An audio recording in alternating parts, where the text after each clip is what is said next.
Yes, good morning. We will continue the missions. Okay?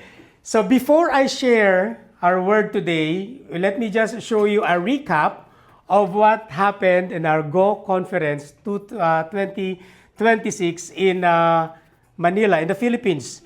So it is a gathering of more than 16,000 delegates. Okay, so, and there is a one night every nation campus where every student, not actually every student because it cannot accommodate the arena, but about 12,000 students came together to receive the mission and to be charged again to do what the ministry has called us to do. And that is to not only to honor God, but also to make disciples and to establish churches in every nation. So we're going to have a recap. This is just a minute or a minute and a half recap of what happened in last week in our Go conference. Yes. Okay, the next Go conference will be in 2029 in Florida. Okay, so pwede tayong sumama doon sa Florida. Okay, hopefully pwede na kami makalabas. Nakakulong kami for 2 years, so I was not able to attend that Go conference. But anyway, so this is a gathering of 18 nations. We are already in 18 nations. Okay, the Every Nation ministries are already in 18 nations. And this is every 3 years. Actually, this happened every 3 years. And this is a global reunion. Okay, so I don't know when it will be held in the Philippines again, because there are a lot. So far, we are about 150,000 as members in the Philippines, with 700 congregations gathering. I'm not saying 700 churches, but 700 congregations in about 100 cities, or 80 cities with 120 churches. Because in a city, there are about 2 or 3 churches. Okay, so for example, in Metro Manila only, there are about 18 places in Metro Manila. And for example, in Canada, there are about 12 churches, Every Nation churches. Okay, so this is exciting. So hopefully we can join it in 3 year time. Okay, so prepare for that. Pag-ipunan natin yun. Okay? Now, this is our last part of our... the clicker is in the jacket. Okay, so this is the last part of our mission series.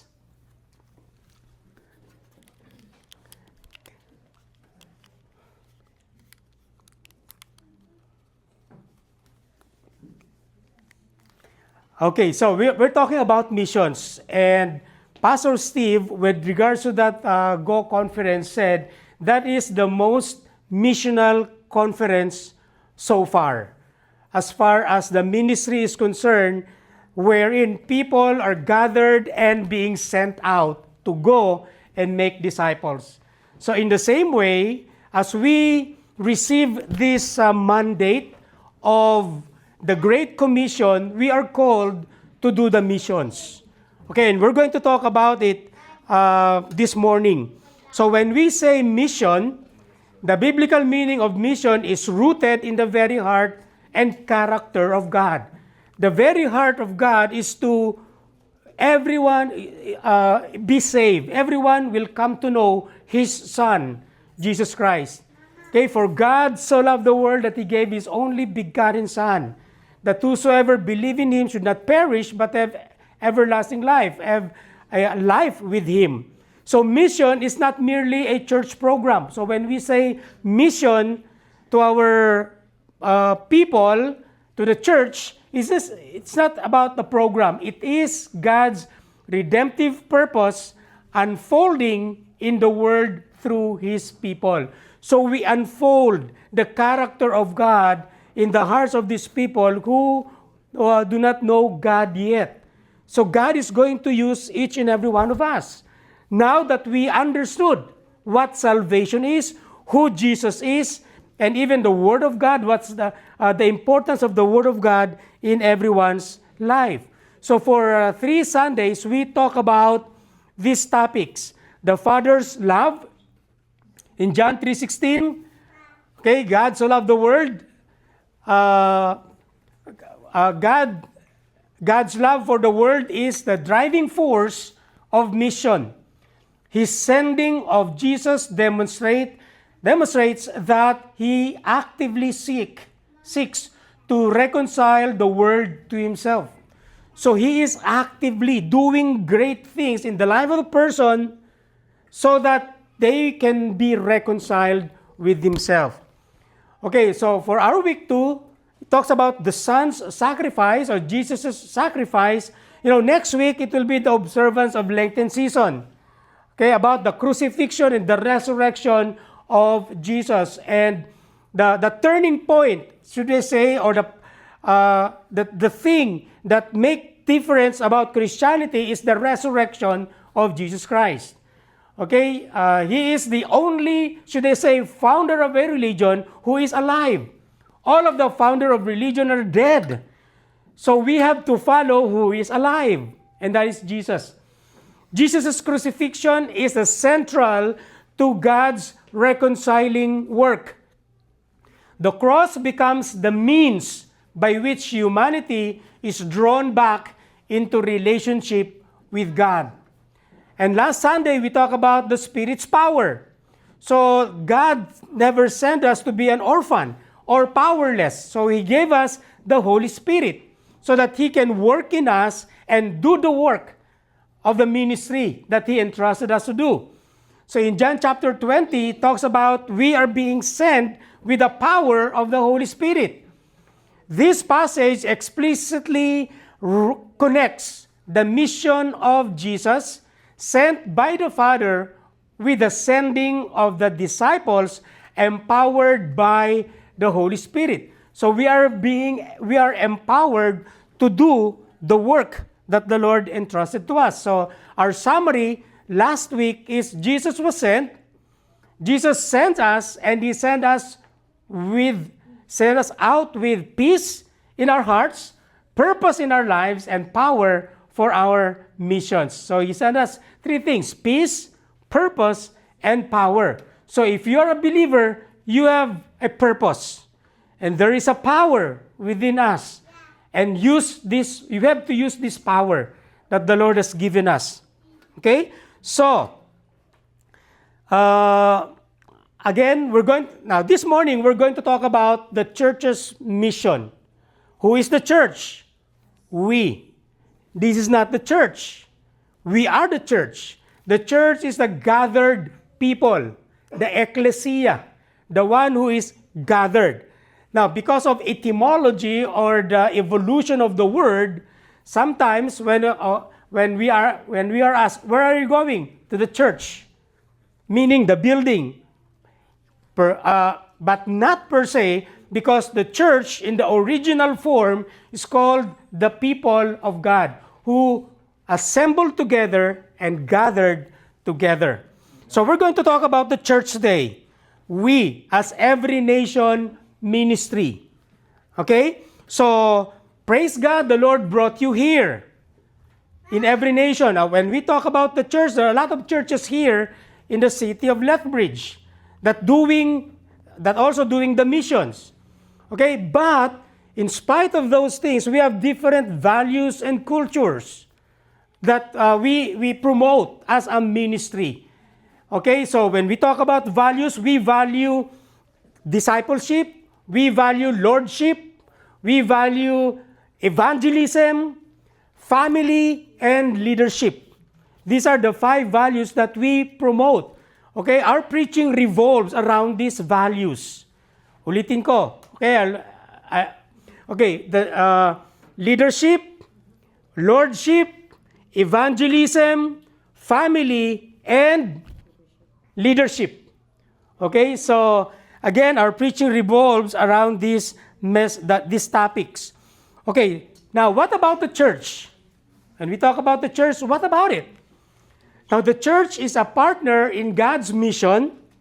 Okay, we are partners of God's mission called to embody and proclaim the gospel, demonstrating God's love, justice, and mercy in the world. This includes evangelism, discipleship, social action, and cultural engagement, reflecting God's kingdom on earth. So the church does those things. Bill Hybels, in his book about leadership, he mentioned that church is the hope of the nation.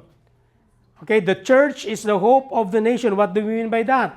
The church that brings the gospel, the message of reconciliation, is the hope of the nation, or hope of every person. And we want to do that as a people of God, as the one who is gathered and reconciled with Him. So our message, our text in this topic is in John chapter 4, 31 to 39. Let us all stand up as we receive this word. And my prayer is that God is going to open our eyes, that we may see the spiritual things around us, the need of people to hear the message.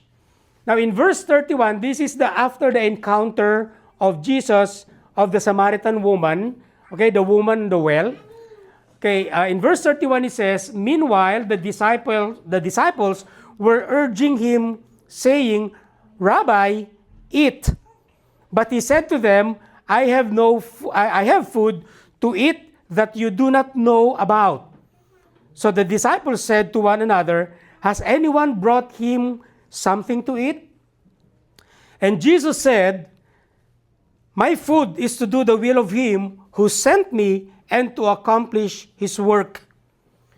Do you not say there are yet 4 months, then comes the harvest? Look, I tell you, lift up your eyes and see that the fields are white for harvest. Already, the one who reaps is receiving wages and gathering fruit for eternal life, so that sower and reaper may rejoice together.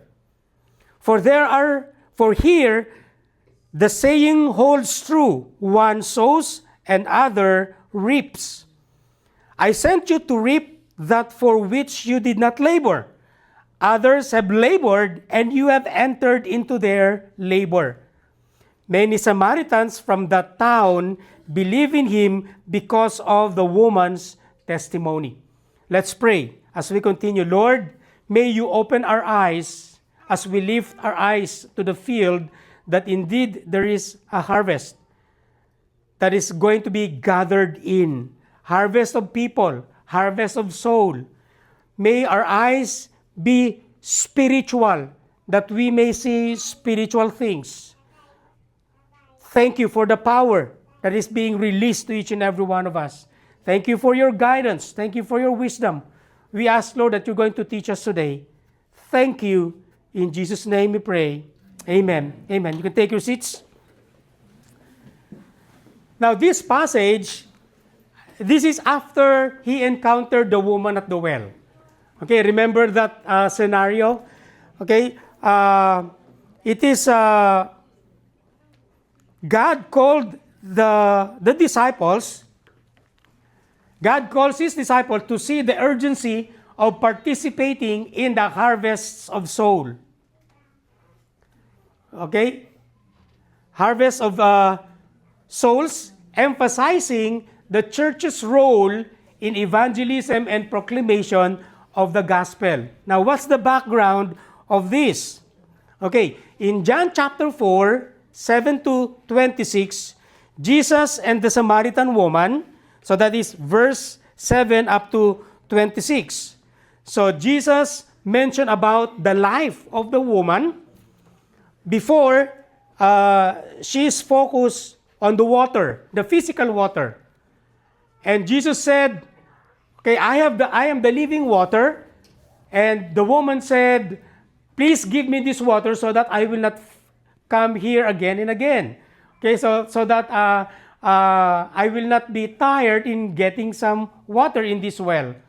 But Jesus is talking about the spiritual water, that she will not never be thirsty again.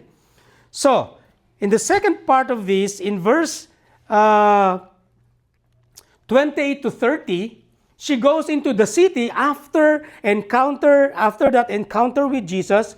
She goes to the city to tell others about Jesus, and they all come to him. So because of the woman's testimony, people believed in Christ. They were so curious. What happened to you?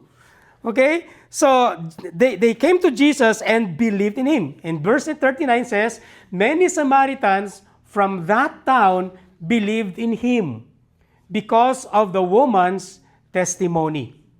Wow, her testimony was so powerful, and that vicinity came to know the Lord. Now let me ask you a question. Of all the testimonies of conversions you heard, which one you inspired the most? I know you heard a lot of testimonies among celebrities, politicians, businessmen, or even your friend that made you curious, or should I say amazed of that change of life. Now, I want you to participate in that. Okay, this is my question, and you can share what this question. Of all the testimonies of conversion, okay, let me just go back to this slide. Okay, of all the testimonies of conversion you heard, which one you inspired the most? Okay? Sige, you talk to your seatmate, to your neighbor. If you are alone, go to somebody. Okay, you go to Rochelle. Ayan, come on, share. Have you heard a testimony of conversion? I believe so. So, whose testimony? Who is that person? Or you might say, you are the testimony that inspires me. Really? Okay. Come on. You partner with Eric. Jordan, you turn to Eric. Okay. Whose testimony of conversion inspires you? A celebrity, a politician? No. I mean, who is that person? Okay, you go to Eric and you go to Sel. Come on.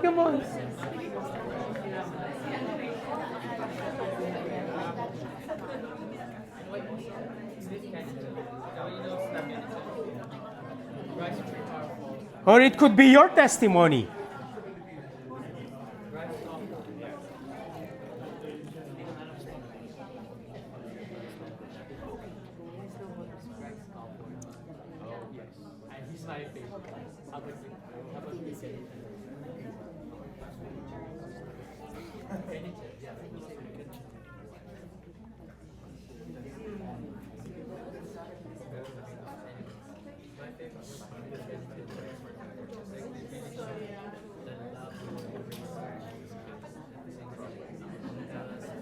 They may be a popular celebrity or a politician or an ordinary person.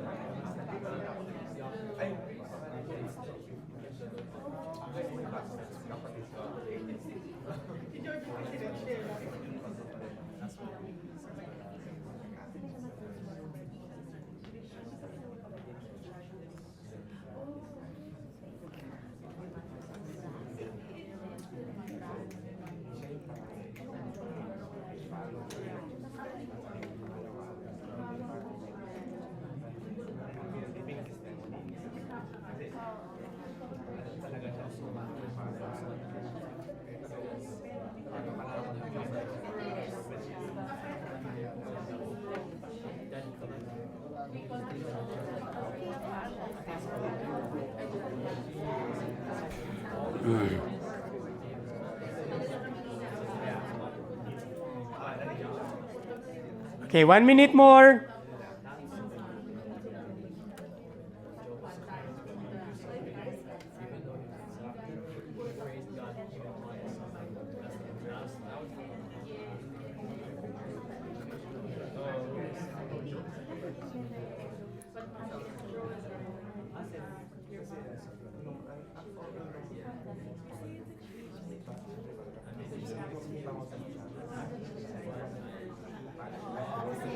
And then I will ask some of you to share what the person shared to you.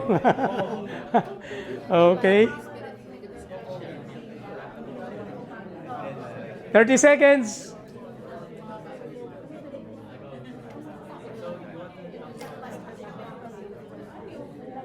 Or you can share what you have shared.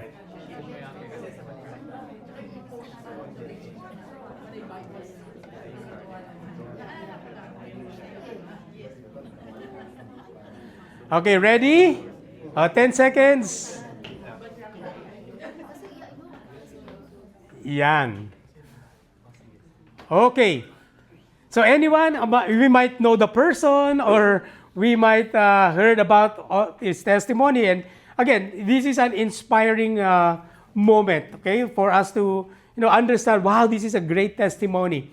You know why? Because now, while preparing this, I saw this verse in 39. Many Samaritans from that town believed in him because of the woman's testimony. Now, I believe there are a lot of testimonies that inspired a lot to come to know the Lord. And because, just like what Revelation chapter 11, verse 12, when it says, they did not love their lives, but their testimony, okay, overcame the enemy. Okay, so in this part, who wants to share the testimony of a person who inspired? Okay, Rod, meron ka ba share? Mari, hindi ikaw. Okay, ano yung share ni Billy? O ikaw? Sige, come on. Kaninong testimony that seems inspiring? Okay, okay, you can say. Okay. Sorry naman. O, sige. Okay lang. Suddenly pumasok lang. Kailangan ba maging English? Oo nga, no? Pwede naman hindi. Lang Filipino, okay. Taglish na lang. So, we're talking about my testimony and one of our LG member. But suddenly, in a twist of second, biglang may pumasok sa isip ko, which is the testimony of my sister. She's my third sister. I'm the eldest, not youngest. Youngest in name, but eldest in age. So, to make it short, this sister of mine, she applied here in Canada, but unfortunately, hindi siya nag-crack na mag-apply here. Okay. But she's working in a coffee shop in Philippines. But she's worried because she's a single mom with 2 kids. And wala siyang financial na pinagkukunan kundi yung coffee shop na ngayon. But since magsasara siya, worried siya. So, bali, marami siyang problema sa Pilipinas. Then suddenly, one time, minessage niya ako. Then, ang message niya sa akin is about her eldest son. Sabi niya, Kuya, meron akong sasabihin sa'yo. Si Roche, sabi niya ganun. Medyo alanganin. So, kumbaga, yun nga, medyo may turn sa pagiging gay. Pero, sabi ko, before he came to know the Lord, his life is really in a mess. He uses drugs, a lot of vices, relationships that are wrong. But when he came to know the Lord, that moment turned his life upside down. He is always telling that testimony to people, especially the young people, because he came to know the Lord at the age of 18. And that inspires me because in the same way that a lot of students are being gathered, or a lot of students, when we do the Bible study, a lot of students heard his testimony, and also it inspires them to know the Lord. And, in the same way with the testimony of this Samaritan woman, many people came to know the Lord because of this. Now, going back to the disciples. Now, again, this is something that is need to understood by every disciple. Okay, in verse 34 of this chapter, in chapter 4, we will see that Jesus said, "My food." Okay, in verse 31, the disciple asked about Jesus about food. And because of the conversation with the Samaritan woman, they thought, now because the disciples went to the town and bring some food. And when they saw Jesus talking to the woman, they asked, "Do you have any food?" Now, he is talking about something that this disciple doesn't understand yet.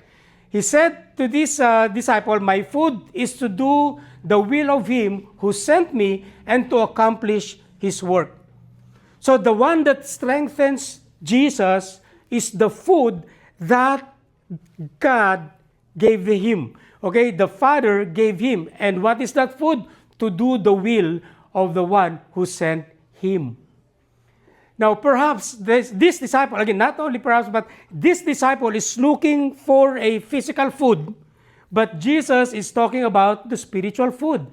In the same way with the Samaritan woman who speaks of physical water, but Jesus gave him the spiritual water. The one that when she drink of this, she will never be thirsty again. Now, in the same way with these disciples. Okay, so what motivated Jesus is not what motivated others. Others were concerned about natural food, but Jesus was concerned about the mission of the Father. He talks more on the spiritual thing, the most important thing compared to the physical things. So it is the mission that Jesus accomplishes while in Samaria. Jesus understood that he was sent. He was committed to the purposes of the Father, not a man-made agenda. Jesus knew there was something for him to accomplish.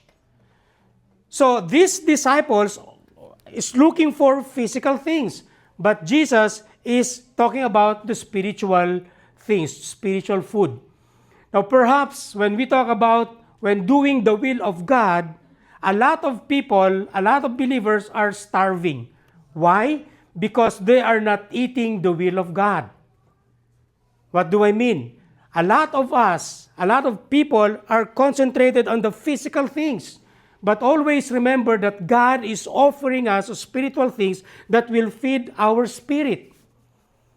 Yes, we are concerned of our finances. We are concerned of our health. We are concerned of many things around us. Why is it that we are not concerned more on the spiritual things? Perhaps when we talk about the spirit, we are starving. But today, my prayer is that we will be filled with the will of God. That is our spiritual food. So, 3 things I'm going to share to you with regards to this passage. Number 1, Jesus told to these disciples that they have to lift up their eyes and see the field. Why? What about the field? They are ready for harvest. Okay? So, as far as the disciples are concerned, it is possible to be a disciple of Jesus and still fail to see and say what Jesus would say. Their contrasting view is not from rebellion, but a lack of understanding. What do we mean? So these disciples, their understanding is of physical things. But Jesus is telling them, open your eyes, lift up your eyes, that you may understand the will of the Father, which is harvesting. Harvest of people, harvest of souls.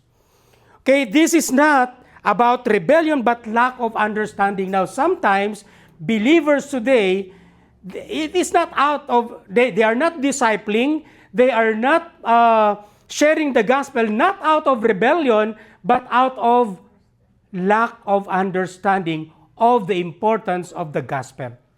My prayer as a pastor, as a missionary, is that God is going to open our spiritual eyes that we may understand the purpose or the mission that we have as a believer, as a disciple of Christ.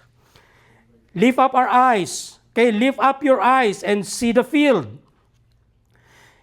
John chapter 4, verse 35 says, Jesus asked his disciples, do you not say there are yet 4 months, then comes the harvest?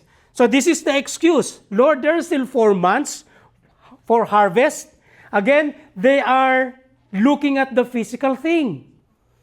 He says, Lord, look, it's just a blade of the wheat. Okay, it's just a blade of the the crop. But Jesus, again, is talking about the spiritual things. Look at the people. They are ready for harvest. Look at the Samaritans. Okay, when the woman testified about the goodness of Jesus, about what Jesus told about her life, then people came to Jesus and knew him. This is an excuse. Lord, there is no harvest. Look, the blades are the stalks. What we see in the stalks is a still blade. There are no flowers. There are no grains. Physical. But God is opening our eyes to see the spiritual harvest.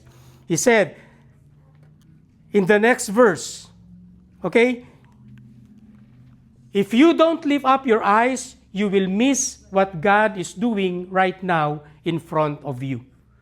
If we're not going to open our eyes, now what is in the front of us? Harvest. God is showing us something. The disciples saw the physical food, the physical wheat or the physical grapes, but Jesus told them that they have to lift up their eyes and see the harvest of souls. Now, why would Jesus say this to his disciples? They were not seeing as clearly as they ought to. So the disciples' spiritual eyes are still closed. Okay? So they were not seeing as clearly as they ought to. The disciple did not understand what Jesus was doing, talking with this woman. Jesus gives them an urgency. You have to lift up your eyes. You know, sometimes we have to be told to look up when we are prone to not notice something. In your work, in your business, in your campus, we are always looking down. But when we look up, we will see the harvest of students. We will see the harvest of people around us. They are ready. Okay? They are prepared to receive the harvest. So Jesus is talking about the harvest, and the harvest is now. Okay, the harvest is now. Even in our time, the harvest is now. They are ready to be gathered in. Now, as a farmer, who among us live in a farm? Okay, with in the Philippines. Yes, in Catanduanes, there is a lot of farm. In Nueva Ecija, in Nueva Vizcaya. In Ilocos, there are grains. Okay? They have rice fields. Okay? You know what? It is important that you know the timing. Because when you see the field is already yellow, it's time for harvest. Because anytime, especially in the Philippines, anytime the storm may come, a typhoon may come. So if you're not aware of the timing and if the weather, your harvest will be spoiled. In Bicol region, okay, it is also a rice, a lot of rice fields in Bicol region, and sometimes Bicol region is a typhoon belt. Okay, and you know what? It is so sad to see that a week from now it will be harvested, but the typhoon will come and drown the harvest, the rice. It's so saddening. And they regret about not harvesting it sooner. But what I'm trying to say is this. Now, in the same way, when we talk about the harvest of souls, they are just around us. Only if we're going to open our eyes and lift our eyes and see the harvest, because the harvest is now. Okay, number 2. Okay, sower and reaper rejoice together. Now, we see farmers gathering their harvest. They rejoice together. Okay? So, now when we see these people harvesting together, there is joy in their hearts. Okay? Now, what does it mean for one to sow and another to reap? It is an agricultural reference that speaks to the role different people play in the mission of God, and it is similar to what Paul's language in 1 Corinthians. Now, before that, when we see those farmers who are harvesting, right? Now, those who are harvesting, sometimes they are not the one who planted those harvests, right? Or those grains. Different group of people. The different group of people who plants and different group of people who harvest. But they share the harvest. Now, not the grain itself, but the wage. Okay, when those who have planted, they were given the wage. Those who are harvesting the plants or the grains, they were given the wage, and they rejoice. Now, I believe in the same way with us, just like what Paul said in 1 Corinthians chapter 3. I planted, Apollos watered, but God gave the growth.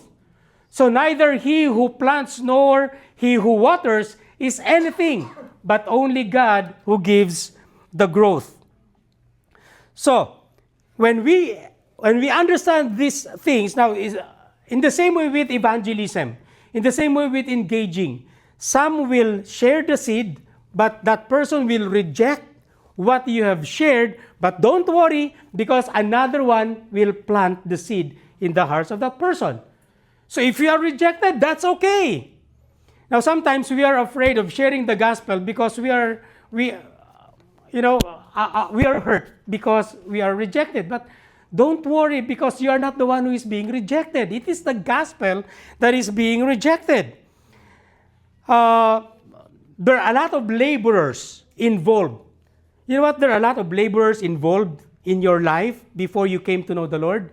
Somebody prayed for you. Somebody shared the gospel to you, but you did not respond at once. But another one prayed for you. Another one shared the gospel. I remember about 10 people shared the gospel to me. I did not respond the first 10 or first 9. But at the 10th, I responded. Praise God for that 10th person who obeyed to evangelize, to share the gospel to me. Now, this is an encouragement to us to share the gospel. If you're rejected, that's okay. Now, there is a call in evangelism class that I have attended. They shared to me about Engel's scale. Engel's scale. Okay, this part of the green part, this is the person's stage. Okay, they avoid the truth. They're going on their way. Okay, negative 12, 11, 10, 9. Okay, so that scale.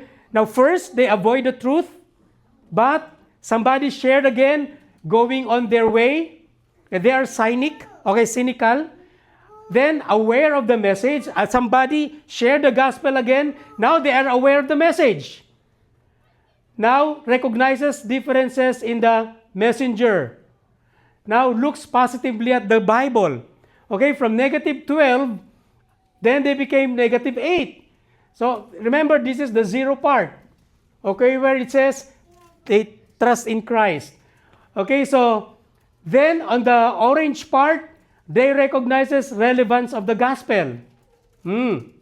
So, this is the one who is cultivating, or we can say, engaging part.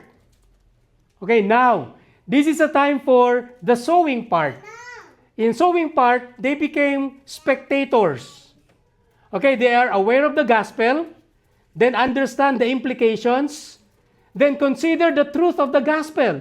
Another one planted the seed, and recognizes their own need. Now they are on the harvesting part. Okay, now they became seekers. They recognizes their own need, sees Christ as the answer. Okay, negative 2. Then turns from self-trust, negative 1, until the time that they trust in Christ. This is our goal. Perhaps you're sharing the gospel to a person that is still in a negative 1, a negative 10. That's okay. Because there will be another person that God is going to use so that he will reach the negative 8, negative 7, up to this point, negative 1. So perhaps you are the one who is going to share, then he will go to 0. Now, this is the time of a believer part. Okay? The harvesting, okay. Yeah, the multiplying part. So now, he assimilates God's word in his life. Then join in community life, the church, or the gathered people. Then make Christ-like choices. Then chooses to share faith with others. Then choose to live by faith. Wow! Now, we understand why that person is still negative to the Word of God. Perhaps they are still in this part. And that's okay. Don't give up sharing the gospel to them. Or wait until the Lord use someone to share the gospel to that person until he reach this level. Now, in this part, he is a believer. Now, he is a disciple. Now, we have to understand the angle scale so that we will not be hindered in sharing the gospel. If that person rejects you once, don't give up. That's okay. Remember the angle scale. He might be in this stage yet. But another person will share, What if you are the one who is in this category? Yung in Pilipino, isang pitik na lang, dito na siya sa 0. Isang word na lang ang maririnig niya. Then, he will give his life to the Lord. Why? Because of this process. You might have a friend like that. Okay? Now, you are in the sowing stage. Now, remember, there is a harvesting stage and a multiplying stage. We want to see people to be in this category. Okay? So, meaning that God is using us, that we are the people that He said. Now, the people we are sent to may not mean much to others. They may not even mean a lot to us personally, but they mean a lot to God. Okay, that person perhaps we might take in for granted, but the Lord loved that person. Okay? Perhaps it's just a one message for that person to open his or her life to the Lord. If we are going to be in a mission with Jesus, we are going to have to prioritize that what God prioritizes. Okay? So when we see that, when we embrace that the idea that God cares for that person, we might not care for that person, but God cares for that person. And that should motivate us to share the life, okay? The abundant life that is waiting for them. Number 3, and the last, we are sent to reap that for which you did not labor. So I took this picture, okay, for us to understand that this is the harvest that has been done even in the past years. They are the disciples. They are now leaders, students, leaders who are now doing the will of the Father. And I believe this is the moment also where they were challenged to go to the missions. It could be in their own cities or other nations. Actually, they featured more cities or more nations, just like Pastor June shared when he was there about the 2029 missions, about the nations that being reached out. He also shared the data in this conference, and people were inspired that we are going to many nations. When we talk about the harvest, that we did not labor, I mean, the labor in our part is the harvesting, but something that we did not planted. And this is a blessing for our generation. We are harvesting the people that others have planted in their hearts. The word has planted in their hearts. What a great teamwork.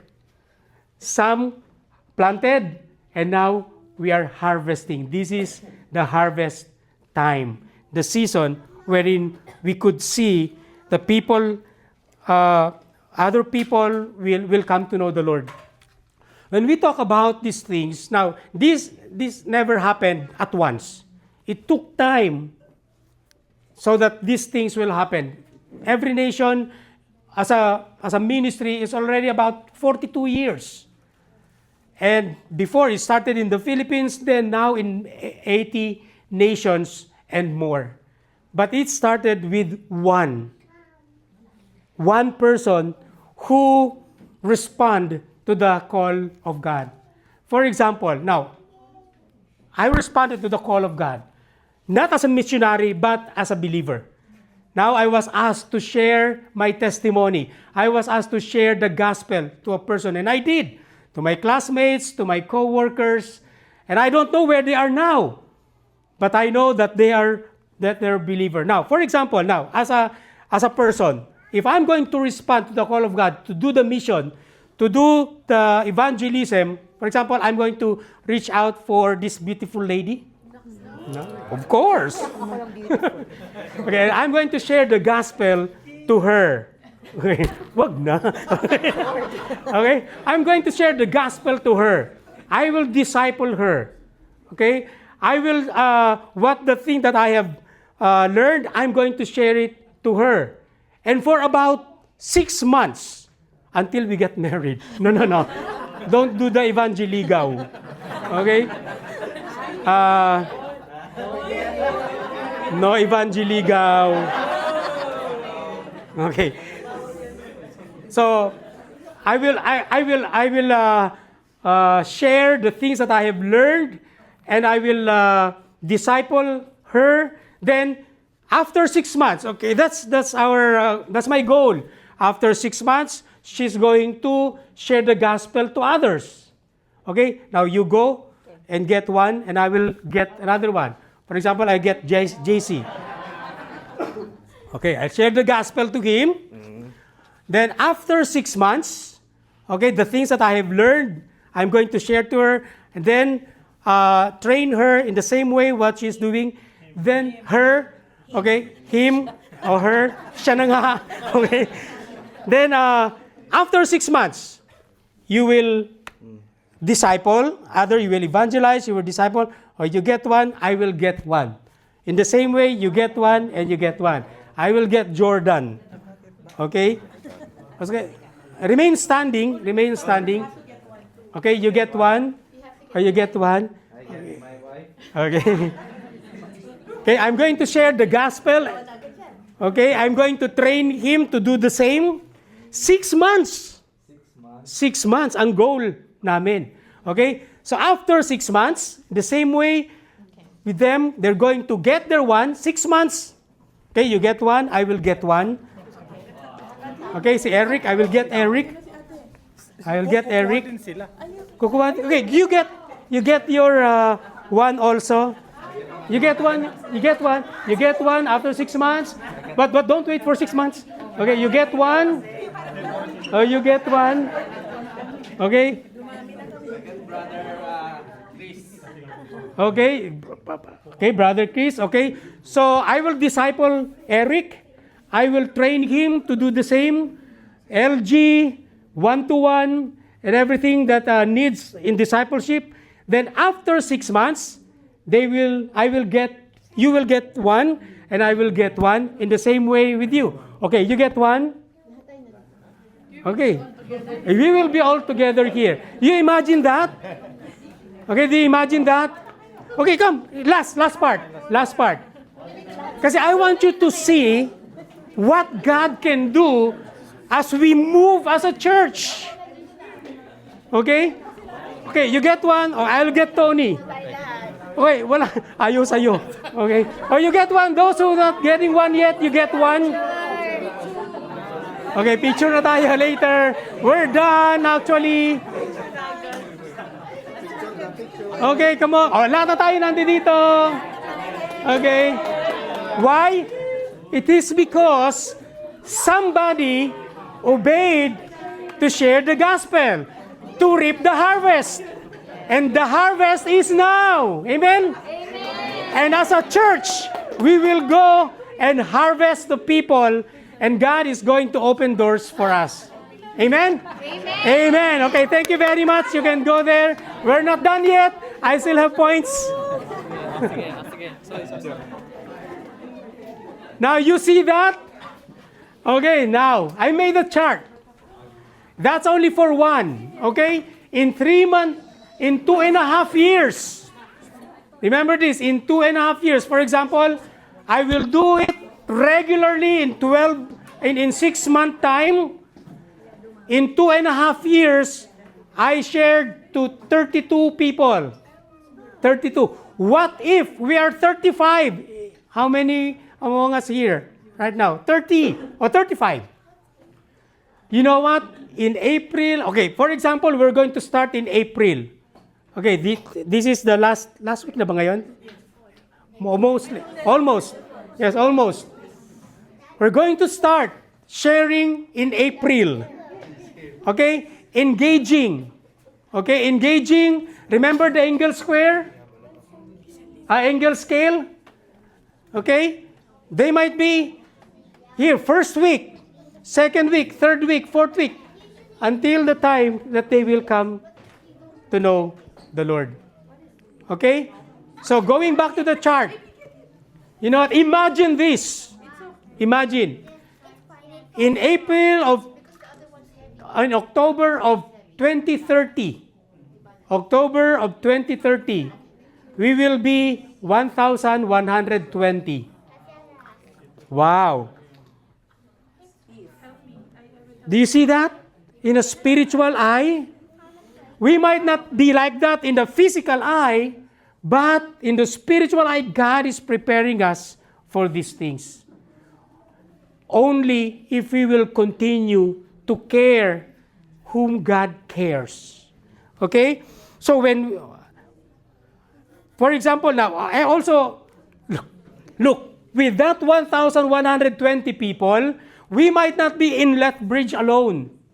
Okay? You know what I realized? There are 3 municipalities in this area. The Brooks, Lethbridge, and Medicine Hat. It's one, I remember, I just knew now that this one cluster, should I say. And we have 26 towns. Basano, Bow Island, Cardstone, Claresholm, Coaldale. We have people in Claresholm. We have Coleshart, Fort Macleod, Colehurst, Drumheller. Ha! It's tongue twisting. Okay, but the point is, these are the places that we can reach out. Okay, we can spread. With that, in 2030, with 1,120 people, we can be all around the town of the municipalities of Brooks, Lethbridge, and Medicine Hat. In fact, right now, we are having a church plant in Medicine Hat. Okay, spearheaded by Calgary Church, by East Calgary. Now, do you see the thing that the Lord is preparing for us? That is only if we will continue to obey. Now, this is the challenge. This is a challenge. Sometimes we get so focused on our daily responsibilities that we miss the beauty of how God is moving and working right where we are now. I know, now, coming to this place, okay, coming to Lethbridge, there are a lot of concerns, physical concerns, your documents, finances, cars, food, rental. There are a lot of physical concerns. But you know what? If we want to see an eternal effect of what we are doing, we should do the spiritual things that the Lord has called us to do. How long you've been here in Lethbridge, in Canada? Okay, have you discipled someone? You know, you have 6 months. Now, picture a person in your mind whom you want to pray for. Not share the gospel at once, but you want to pray for. Because you are allowing that person to get nearer to the 0 point. Okay? For example, he is -1 or -12 right now. Pray about it. Pray, communicate, engage until the Lord is preparing his heart to get into that 0 thing. And then becoming a disciple. I know the physical concerns that we have now. Perhaps you are thinking, well, you can say that because you are in a full-time ministry. But no, we have also concerns. But you know what I'm trying to convey to each and every one of us is the spiritual thing that God desires for us to do. Amen? Okay, so there is a so-called discipleship journey. Okay, we have 4 E's: engage, establish, equip, empowered. In fact, right now we have one-to-one training. This is the 2nd week of one-to-one training. Don't worry, we will have the 2nd batch of one-to-one training 1 or 2 months from now. We're going to at once put that in our program so that a lot of people will be trained to do the one-to-one booklet. So engage, these are the process. Okay, engage, establish, equip, then empower to do the thing. Okay, this, again, 6 months. You can do this in 6-month time. Okay, now no pressure, just 1. If you can do 5, then do so. But just 1 person.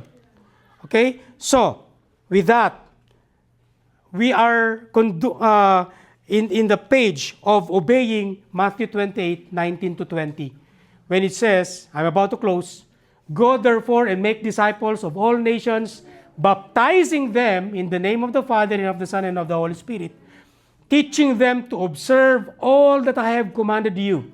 And behold, I am with you always to the ends of the age. Again, mission impossible, no more, but mission impossible. It is possible if we continue to pray and believe God, and the power will be released to us. So what we can do with the harvest that we have now, we can pray, we can give, and we can go. Okay? We pray for the people, we pray for a nation, we can give, we can support a missionary, we can support a full-time worker, and someday you will go. Okay? We will have a 10 days mission. In fact, by August, we have a 10-day missions in Cyprus with East Calgary Church, Every Nation East Calgary with Pastor Marlo. So again, going back to our purpose, mission is rooted in the very heart and the character of God. Mission is not merely a church program, it is God's redemptive purpose unfolding in the world through His people. And this is what we are called as an Every Nation mission. And then I will close. We exist. Okay, let's just recite this mission of Every Nation. Okay, 1, 2, 3. We exist to honor God by establishing Christ-centered, Spirit-empowered, socially responsible churches and campus ministries in every nation. This is our call as a church. We are empowered to do these things. You are empowered. Until April, you have 6 months to disciple a person. Amen? Challenge yourself. Lord, I want to do this. Lord, guide me. Lord, give me wisdom on how to engage with the people. Start with one person. Pray for that one person. Amen? Let us all stand up as we close in prayer. Hallelujah. Thank you, Lord.